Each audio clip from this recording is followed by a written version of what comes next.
Hello, everyone. I'm Rob Iobbi. Welcome to the Revolution Blueprint. There's been some new developments since the mics were last on. First and foremost, we're in a new studio. Secondly, and finally, the book has been released. This whole show is going to be predicated on the content of the book. There's a lot for us to dive into that, but before I get there, I'd like to also introduce our new show producer, Sean King. Sean has a background in cybersecurity, technology, and even some radio background. So, Sean, welcome aboard, bud. Thanks for having me. Can't wait to talk today and get into the new book launch. Yeah, so the book launch is finally here. There's been some trials and tribulations in getting through, the publishing aspect of it. Had a publishing contract that was, canceled due to, some of the content in the book, which, hey, that is what it is. Wasn't meant to be. So I decided to move forward and self-publish the book, and that process has been completed, and the book is now available on Amazon, The Revolution Blueprint. So I encourage any and all listeners to get yourself a copy so you can keep up with us as we navigate through the content of the shows. But one of the things that we so what our goals are here is to try to, as the shows progress, is to dive into the many topics that are in the Revolution Blueprint and try to get some subject matter experts on board to either affirm, the content of the book or debate, where it's debatable. So we're looking forward to that. What are we going to talk about today? We're going to talk about the Revolution Blueprint. What is the Revolution Blueprint? What is the mission of the Revolution Blueprint? And some of the topics in the book that we're going to be covering in future episodes. Is that what we're looking to cover today? Yeah, sure. So the Revolution Blueprint is simply a response to an out-of-control government that is not abiding by the Constitution. They have created a system of government that willfully ignores the Constitution. And the electorate, us, the people, we have been programmed to, through K through 12 education, higher education, to see this government in its broken state as the way that government is supposed to function. So the Revolution Blueprint, in its entirety, is really just to reestablish the Constitution as the supreme law of the land, as our system of government. It is my belief, my contention, that if we are following the Constitution, all things in this country that we struggle with, all the issues that are impacting us negatively, will systematically get better and quickly. Like, America has the potential to be a utopia, for people to live in, a thriving economy, a nation of citizens that enjoys pure liberty. We were once a beacon of hope to the world. People strive to get to America to enjoy the liberty that, if we're being real, we take for granted. The book is about using the Constitution as a way to build a blueprint to solve today's issues. You're using everything in the Constitution and what our forefathers wrote down for us to figure out today's issues and today's problems. You're using that for the blueprint? Yeah, I think it's more following the Constitution, and it starts with, understanding that the people possess the true power over government. I think that, if you approached, 10, I guess, somewhat educated people that pay attention, and you ask them all that question, who has the power over government, they'd probably all answer, to the same, that the people have the power over government, but I don't think, as a whole, people generally understand what that power is, where it comes from, and how our founders, mapped out, the process for the people to maintain power over government, because clearly, we've lost our power over government. The government has no respect for the people whatsoever. They are literally, not to sound vulgar, but at all levels of government, our legislatures, our executives, they're wiping their ass with our Constitution. And that's how you get $36 trillion in debt. That's how you have your liberty, stolen from you in just about every aspect of our lives. So we've been doing research on this for the past couple of weeks and leading up to the book launch. And I found a line that I liked. It says the U.S. Constitution created a durable and adaptable framework for governing the nation, embodying principles designed to safeguard liberty, ensure justice, and provide a government accountable to the people. So how do you talk about that in the book, and how are we going to help people realize that they need to start paying attention? That's, I think, one of the big problems is the majority, the masses have no authority. And until they unite and group and get together and start paying attention, these things are going to continue to happen. I mean, that's a pretty, intelligent way of framing it, Sean. I mean, I think the first thing that we need to contend with, as a citizenry, is we seem to have lost all sense of logic and reasoning within our political divide, within our divisions.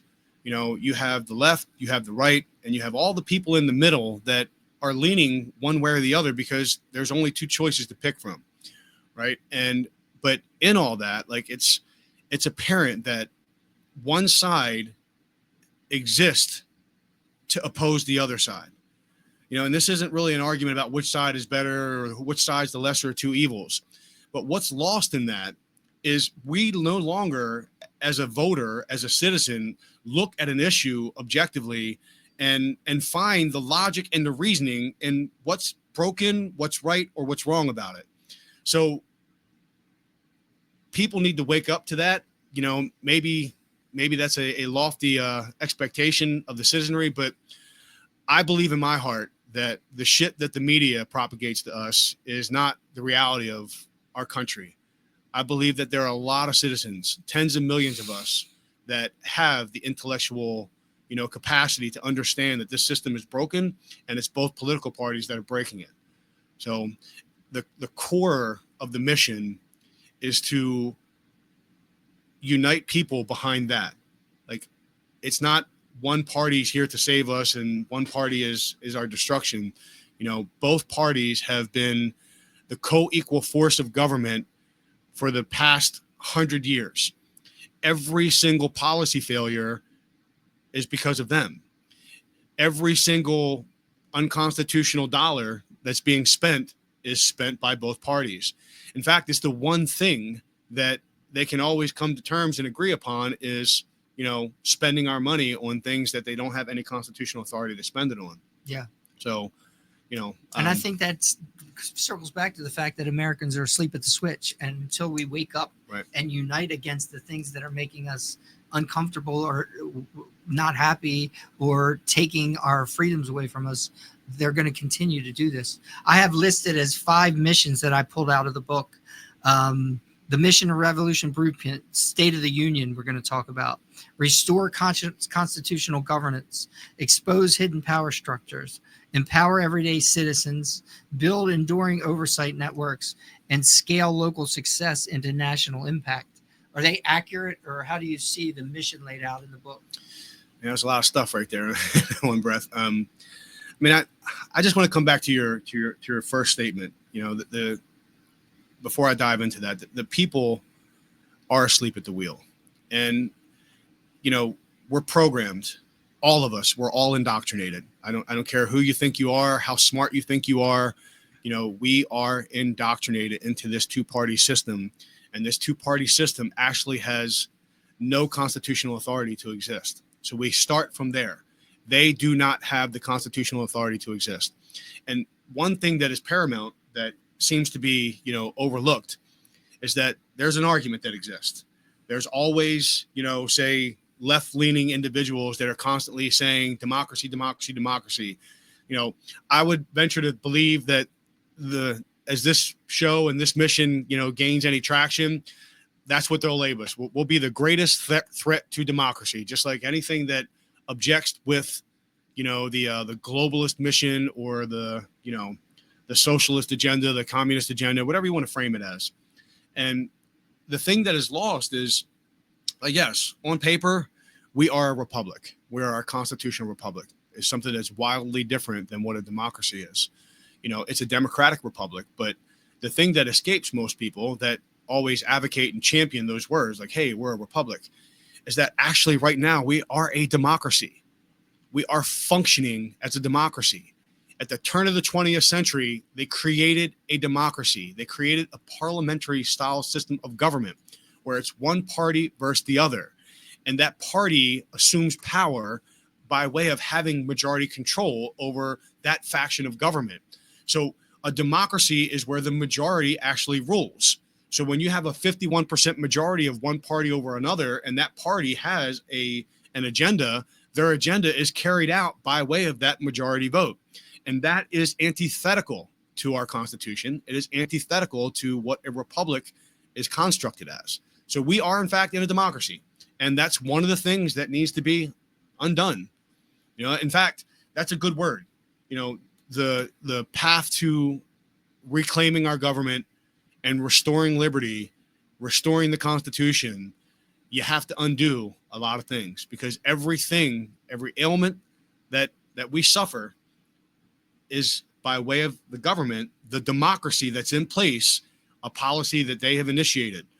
And, so there's a lot more to say about that, but. Well, we have something interesting going on in Maryland that talks to that point. We have a new governor running gubernatorial candidate, right. Ed Hale, and he switched parties. He went from being a lifelong Democrat to a Republican, which shows you that his commitment to America. What do you think about that? Well, I've seen some negative comments on social media about it, but I actually think it's pretty intelligent on Ed's part. I actually once worked for Ed Hale when I worked for First Mariner Bank in their mortgage division. And, I never really got to know him. I know people really well that know him really well, but, I think that Maryland is starving for someone with Ed's background in banking and finance. And, we have monetary problems. There is no mathematical reason, or mathematical reasoning, I should say, in, the budgeting affairs of the state of Maryland.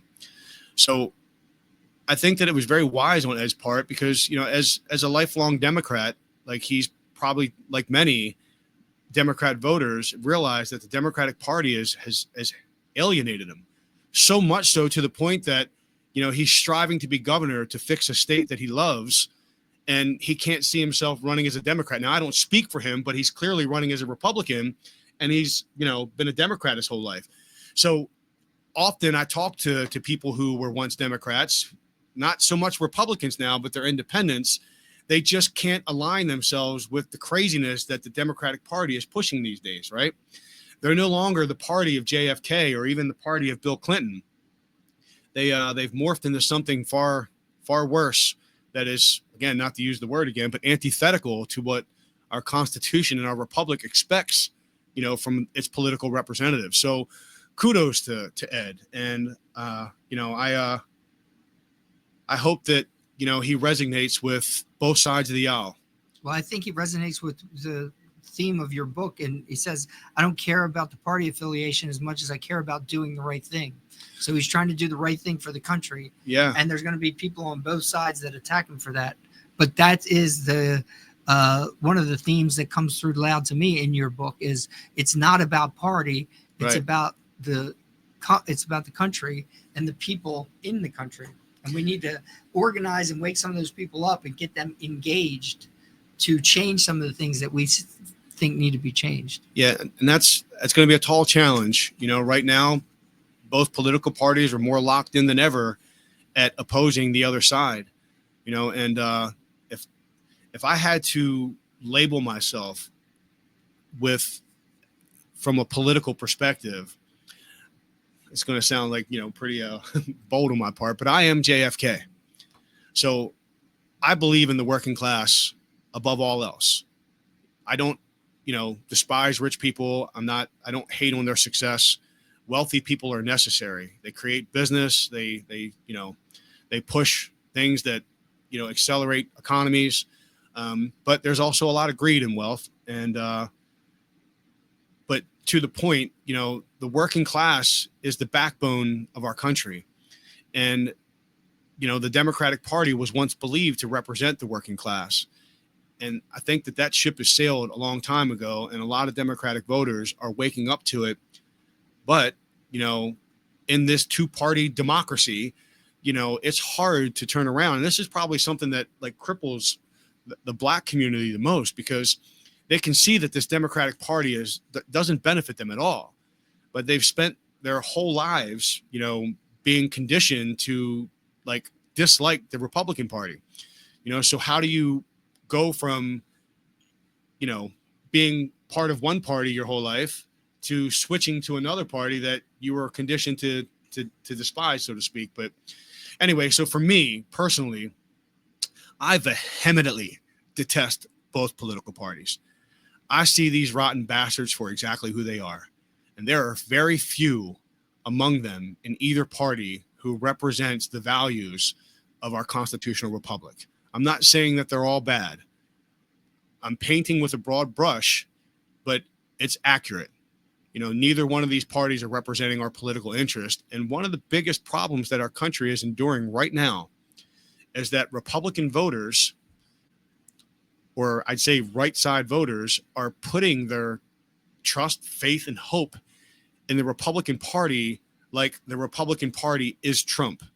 So if you're one that follows Trump and you're one that supports Trump and you're one that supports America first. So I don't support the man, I support America first.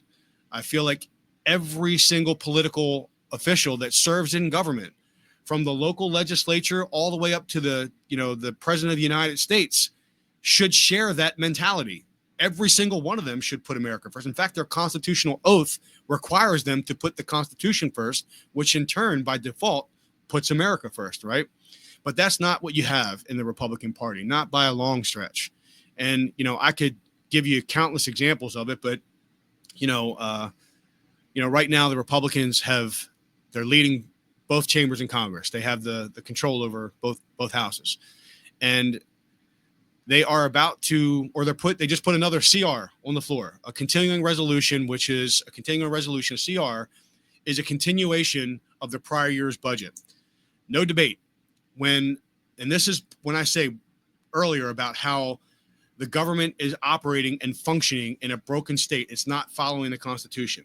So the Constitution is the supreme law of the land. Not to get too long-winded here, but any law, Congress has lawmaking power, the legislature. So the lawmaking power that they have starts and stops at pursuance to the Constitution. So if the Congress passes a law that is pursuant to the Constitution, then that becomes the supreme law of the land.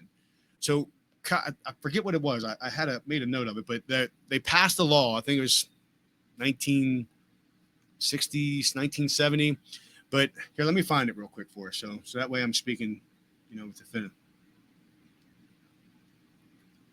And again, we're talking about this episode and trying to expose the political reality of the United States is no longer governed by its founding charter, but by an unacceptable political syndicate. To explain how both parties have overwritten constitutional limits, made themselves immune to consequences, and left people with no lawful recourse but to enforce the Constitution themselves, as instructed by the founding documents. That's what we've been going over here this morning, and the purpose of the book. But what were you looking up? I was trying to. It's the U.S. statute that requires the House of Representatives to debate the 12 appropriations of federal spending.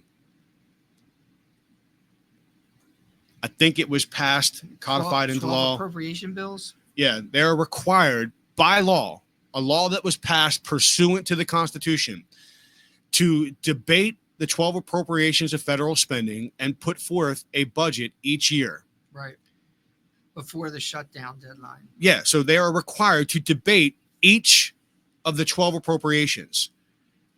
They have not, Congress collectively, all the Congresses since 2005 have not debated the 12 appropriations of federal spending. They have given us omnibus bill after omnibus bill, continuing resolution after continuing resolution. And then every time that the debt ceiling comes up, another law that's passed pursuant to the Constitution, they just simply raised the debt ceiling. So from 2005, at that time, I believe we were about $8 trillion worth of we had about $8 trillion worth of national debt. and we had about $8 trillion in the M2 money supply. And in the 20 years since that they have failed to debate the 12 appropriations, they have added nearly $30 trillion to our national debt. The 12 appropriations are littered with waste, fraud, and abuse. And then the additional spending, in the budgets are also littered with waste, fraud, and abuse. So what is waste, fraud, and abuse? Waste is essentially what it sounds like. You're wasting money on things that you shouldn't be spending money on, right? Fraud and abuse are the things that are the two that are most overlooked when you always hear that phrase. Fraud means that you don't have the lawful power to spend money on that. You know what I mean? And abuse is just a combination of abusing your budgeting powers by wasting money and then fraudulently spending money that you don't have the constitutional authority to spend. This is pretty cut and dry, because when we talk about the State of the Union, like if you just think about the inflationary environment that we live in, like many of us, millions of us have kids, under 15 years old. So just think about what in 10 to 15 years, what the housing market is going to look like for them. Yeah. So if we're currently, the median home price in the country is somewhere in the 400,000 or what have you, at least in the Eastern region. And the median home price doesn't necessarily equate to buying a home in a decent neighborhood, right? I mean, there are neighborhoods that are okay, that have their ailments and suffer to certain extents, but there are neighborhoods that are good. Like, so any working class family wants to be in a decent neighborhood and raise their children in that decent environment and put them in good schools. So right now, if you wanted to say, get into, say Kingsville, Maryland, right? In Hartford County, Baltimore County, it borders both of them. Your average home price just to live in that neighborhood is like $600,000, $700,000, $800,000. So just think about what that is in a mortgage payment. Like interest rates can never be 6, 7, 8, 9, 10%. As you hear certain people, back when I bought my house, interest rate 15%.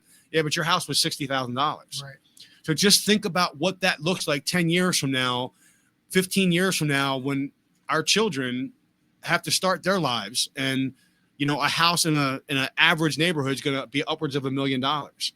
That is the product. It is directly attributed to the out of control spending.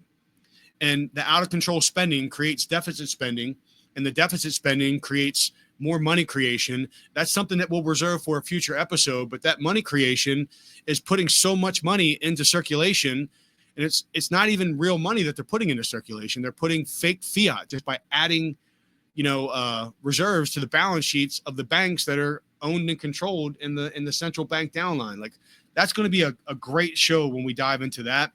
But all in all, the government is broken, and I just list one example of how they're failing to follow the very law that they created. And the Constitution requires the Congress to put forth a budget, right? They have the power of the purse.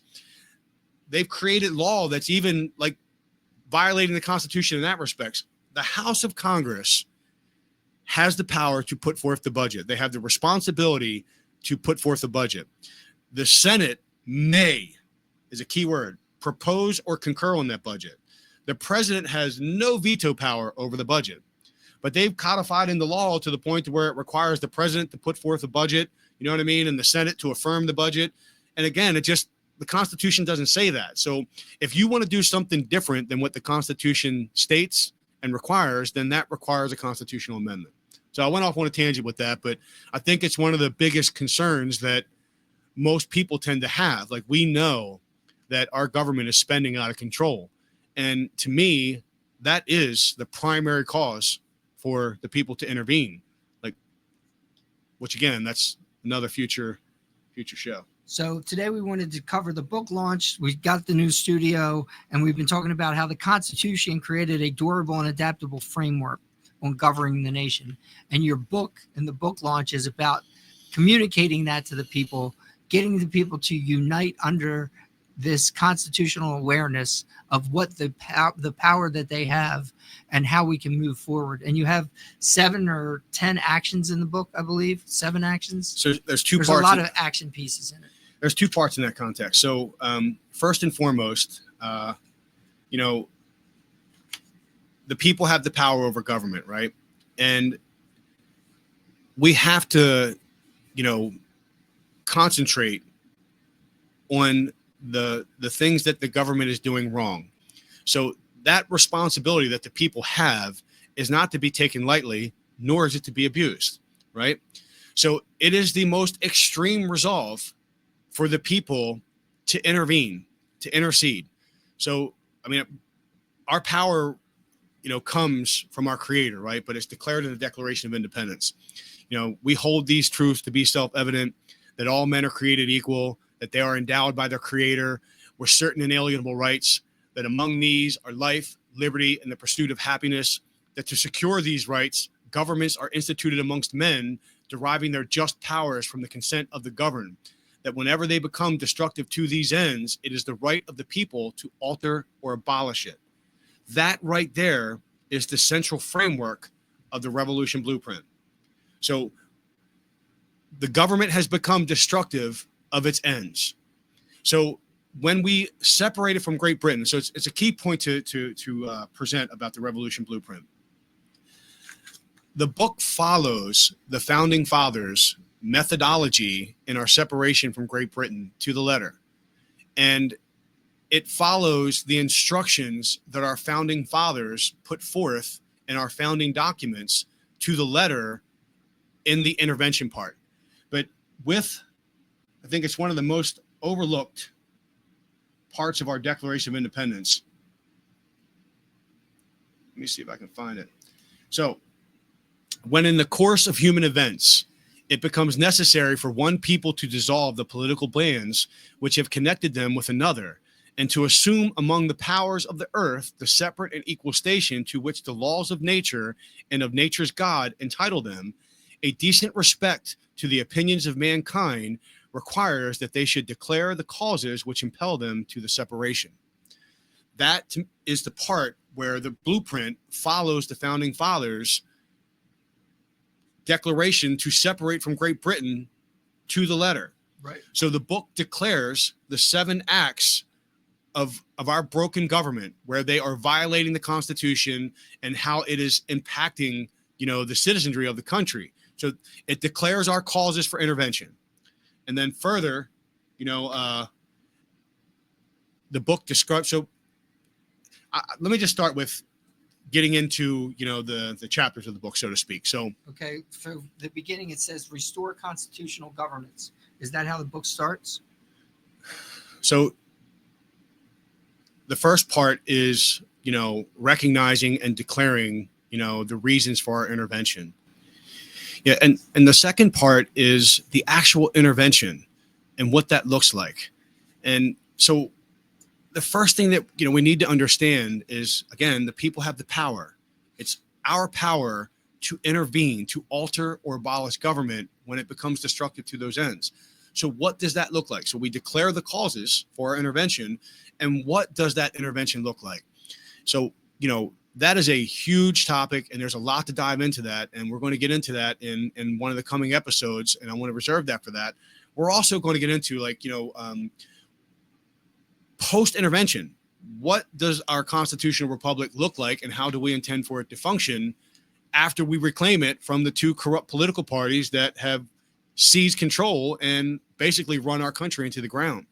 So, there is what I guess I would call an America First pledge, not to hijack President Trump's, campaign slogan, but, I believe that in all things, we should be putting America first in trade policy and domestic policy, in every aspect of policy.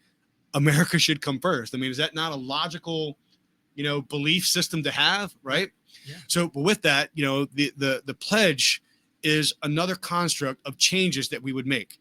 So that starts with, part of that intervention is following the instructions in the Constitution, and that's an Article 5 convention. So from that convention, we want to make changes to government to protect, our future generations from ever having to endure an absolute state of tyranny again, right? So one of the things some of the things that we're going to get into in future shows is, we're going to make a strong case for abolishing the IRS. We're going to make a constitutional case for abolishing the IRS, and we're also going to discuss an alternative revenue generating component for government to fund government and the economic dynamics that will come from abolishing the IRS and basically putting $30,000 to $40,000 on average back into the pockets of hard working class Americans. We're also going to discuss healthcare resolution. So one of the things that, we know that the Republican Party has led us down, if you're a right voter, Obamacare has completely hijacked our healthcare. And, some people might disagree with that, but, we're going to make a case for that. There's government completely controls healthcare at this moment, and it's exhausting, $1.9 trillion in the federal budget, and that basically represents about 50% of the total monies that are being allocated to healthcare, the total healthcare, industry.